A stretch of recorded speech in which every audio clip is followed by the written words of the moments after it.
Welcome to my YouTube channel Bappa Oi Vlogs.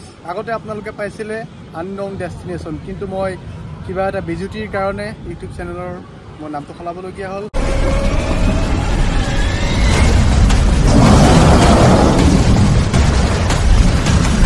বৰ্তমান মই উপস্থিত আছো এখন প্ৰকাণ্ড জাহাজৰ ওপৰত আৰু মই যাব ওলাইছো উত্তৰ গুৱাহাটী আৰু আপোনালোকক মই দেখাম উত্তৰ গুৱাহাটীৰ এটা বিশেষ জায়গা, যিটো জায়গা হয়তো ইয়াৰ লোকেল যিখিনি মানুহ গুৱাহাটীৰ হয়তো প্ৰায়ভাগে দেখা নাই, কিন্তু কিছুমানে দেখিছে আৰু তাৰ বাহিৰৰ মানুহে মই ভাবোঁ জেগাটো দেখাই নাই। আজি মই আপোনালোকক সেই জেগাটো মোৰ কেমেৰাৰ দ্বাৰা আপোনালোকক সবিশেষ দেখাবলৈ চেষ্টা কৰিম।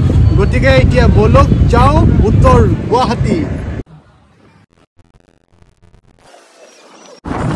এইফালে চাওক, এই হ'ল উমানন্দ আৰু গৈ আছে এটা ৰূপে ডাঙৰ কৰি যাব পাৰিব।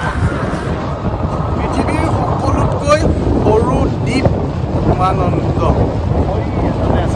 মই আপোনালোকক ওচৰৰ পৰা দেখাবলৈ চেষ্টা কৰিছোঁ উমানন্দ পৃথিৱীৰ সৰু দ্বীপটো। মই আপোনালোকক কৈছিলোঁ যে মই আপোনালোকক আজি এটা আচৰিত আৰু ঐতিহাসিক জেগা দেখাম।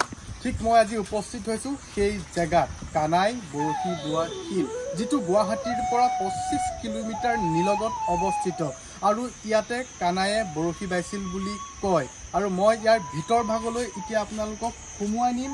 মই ইয়াৰ ভিতৰ ভাগলৈ আহিছোঁ, ইয়াৰ গেটৰ আৰু মই সোমাই আহিছোঁ। ইয়াত কিছুমান শিলালিপি আছে, যি আমাৰ অসমীয়া ভাষাৰ প্ৰাণকেন্দ্ৰ, যিটো লিপিৰ আমি এতিয়া ভাষা ক'বলৈ আজি পাইছোঁ। সেই লিপি ইয়াতে লিখা আছে, ইয়াতে ধুনীয়াকৈ দিয়া আছে গোটেইখিনি। কানাই বৰশী বোৱা শিল ইয়াত লিখা আছে। আৰু এইফালে সেইফালেদি আমি গৈ এইফালে দৃশ্য চাওক, ইয়াত শিলেই শিল। ইয়াতে মই দেখাম কোনটোনো আচলতে কানায়ে বৰশী বোৱা শিল। ইয়াতে অজস্ৰ শিল আছে, ডাঙৰ ডাঙৰ শিল আছে। মানে জেগাটোত সোমাই আহিলে আচৰিত, মানে মই মোৰ ব্লগৰ নামেৰে যদি কওঁ বাপ্পা ঐ আচৰিত জেগা এটা।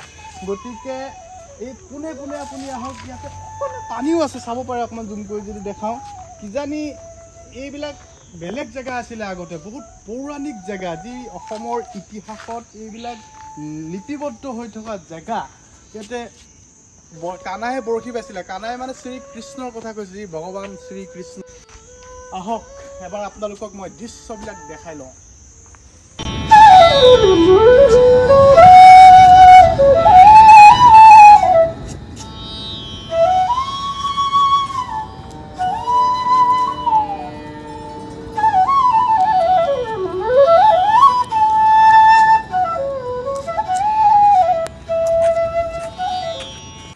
এইটো চাওক বাপ্পা ঐ, ইমান ডাঙৰ শিল।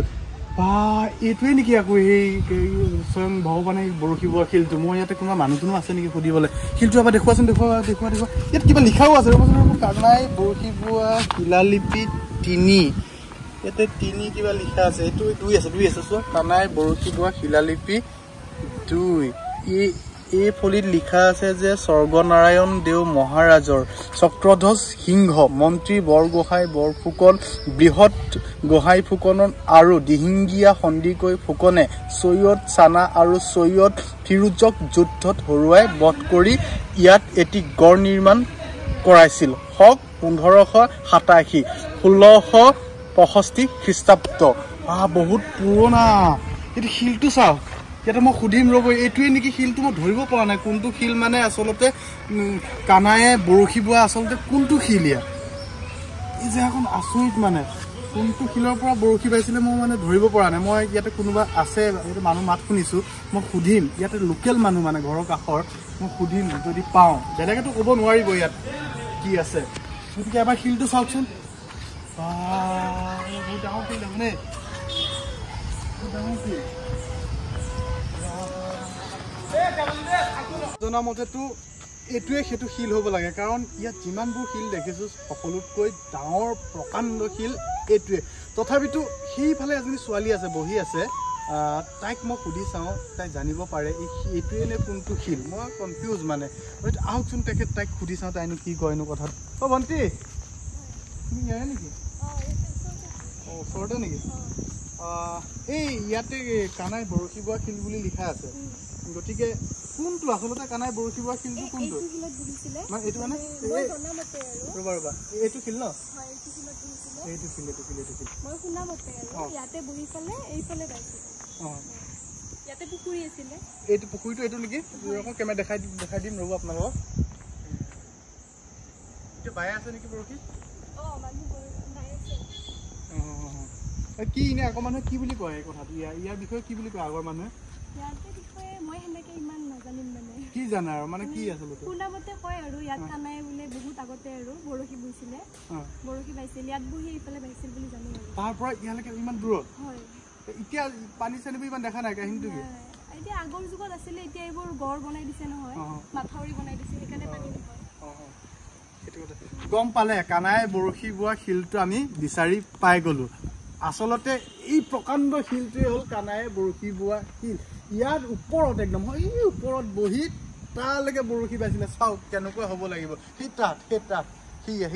সি তালৈকে বৰশী বাইছিলে মানে ইয়াৰ পৰা বহি আচৰিত কথা আৰু এইটো দেই মানে মই আচৰিত হৈ গৈছো ইমান দূৰ বহুত ডাঙৰ আছিলে চাগে তেতিয়া ইমান দূৰৰ পৰা তাত বৰশী চাওক এবাৰ আপোনালোকে গোটেই শিলটো এবাৰ চাওক আৰু পাৰিলে আপোনালোকে আহক এই স্থানকণ আছিলে ভণ্টি এই ভণ্টিক এবাৰ মই সুধিম এই জেগাকণৰ নামটো কি বুলি কোৱা আছিলে মানুহ আহিলে কেনেকৈ আহিব এইখিনি জেগাৰ নাম উত্তৰ গুৱাহাটী ৰজাদুৱাৰ এই নামখিনি জেগাকণ মানে জেগাকণৰ নাম উত্তৰ গুৱাহাটী ৰজাদুৱাৰ এইটো গুৱাহাটীৰ পৰা 25 কিলোমিটাৰমান দূৰ বুলি হয় ন ঘাট পাৰ হৈ আহিব লাগিব এটা তো আহিলে